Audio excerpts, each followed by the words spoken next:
दोस्तों साथियों, सभी को ये विदित है कि कर्नाटक में कांग्रेस सरकार है और ये भी सब विदित है कि कांग्रेस सरकार देश की आज़ादी के पहले से मुसलमानों की तुष्टीकरण की नीति खेल रही है। और जो कांग्रेस की नीति रही वही नीति सपा की रही और वही नीति भाजपा की भी, बसपा की भी हो गई। हाँ, ये सच है कि भाजपा इस तरह का समझौता नहीं करती, लेकिन ये भी सच है कि ये भी जो है मज़ारों हज़ारों पर जा कर के लगा के जो है जाते हैं और सर नवाते हैं। चाहे बीजेपी को हो चाहे कोई हो, और मरा आदमी आपको क्या दे देगा? क्यों? जो आडंबरवादी होगा, और जितने भी, ये ऐसा नहीं बीजेपी वाले तो सबसे ज़्यादा आडंबरवादी है। और जितना आडंबर है धर्म में, ये सब चोर चोर मौसेरे भाई है। और मामला ये हुआ कि कर्नाटक सरकार में जो प्रदेश सरकार थी, तो जो ठेका उठते हैं उसमें 4% का आरक्षण दे दिया। इस पर घमासान मच गया और ये भी तुष्टीकरण का खेल है। अरे ये लोग तो ऐसे ही चाहे जहां बैठ जाएं, पहले देखोगे ये झोला छाप है, बाद पता चला ये हवेली छाप है थोड़े दिनों में। क्यों ऐसा होता है, इसको जानने की जरूरत है। हमारे एक वकील मित्र हैं, वो हमसे कह रहे थे एक दिन, बहुत हम दोपहर दो थे और वो दिग्गज वकील हैं, कि भारतीय मेरी समझ में नहीं आता है कि ये मुस्लिम समाज के लोग इतनी जल्दी अमीर कैसे हो जाते हैं। सबसे बड़ी बात है कि वो वकील को समझना भी नहीं चाहते, और वकील इसलिए भी नहीं समझना चाहते हैं कि उनके पास अपराधी अगर नहीं आएंगे तो उनका बस्ता ठंडा हो जाएगा। सबसे बड़ी बात ये हर वकील की बात है।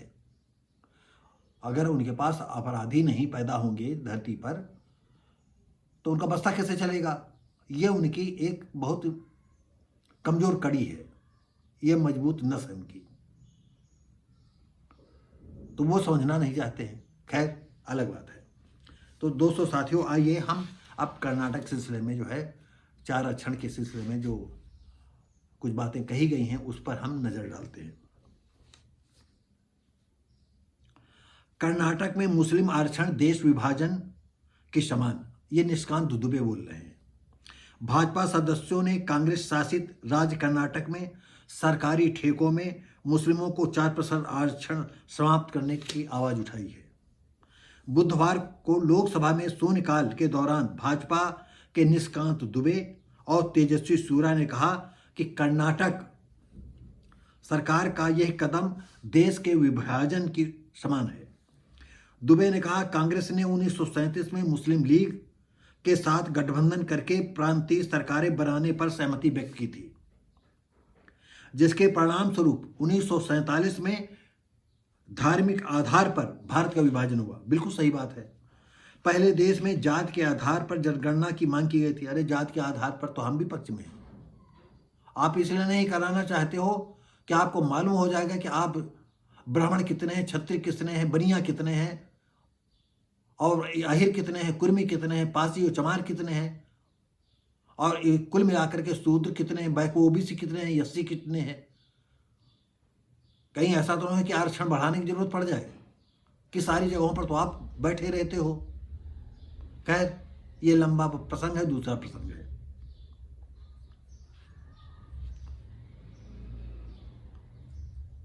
और अब धर्म के आधार पर सरकारी ठेकों में मुस्लिमों को आरक्षण दिया गया है। ये ब्यूरो पीएफआई का हौसला बढ़ेगा। भाजपा सांसद तेजस्वी सूर्या ने आरोप लगा कि कांग्रेस सरकार मुस्लिमों को आरक्षण का कानून लाकर धर्मांतरण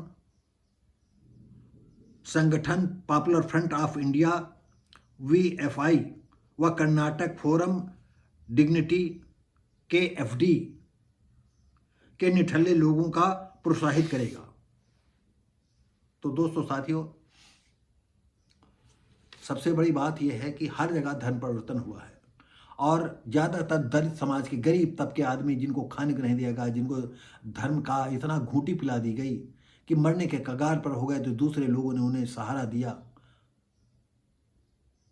सहारा दे करके उन्हें कन्वर्ट करते चला है।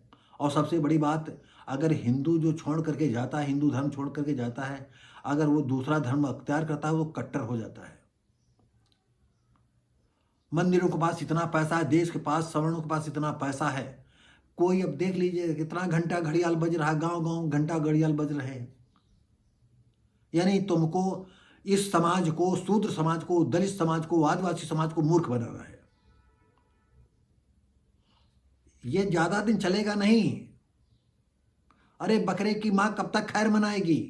हम आप ही लोगों से कहते हैं, समझ सको तो समझो, ना समझो तो क्या कहें। तो दोस्तों साथियों, ये कर्नाटक का जो 4% का आरक्षण दिया गया है कोटे के मामले में, हर सरकारी कोटे में, रोडों का और क्षेत्रों में, उसमें बावेला मच रहा है। और ये अधिकार लेना जानते हैं, वर्ग विशेष के लोग अपना अधिकार लेना जानते हैं। हाँ, दलित समाज के लोग, शूद्र समाज के रहे सही हैं, क्योंकि सब आपस में बटे हुए हैं।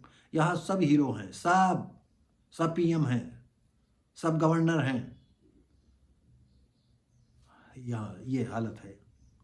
और इनमें इतना जातिवाद ओबीसी में है कि हम क्या बताएं। यही ओबीसी के समाज कुर्मी है, लोध हैं, अहिर हैं, अरे पूछो नहीं।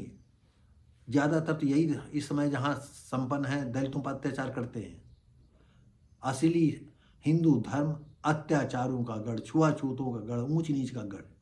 हिंदू का मतलब ये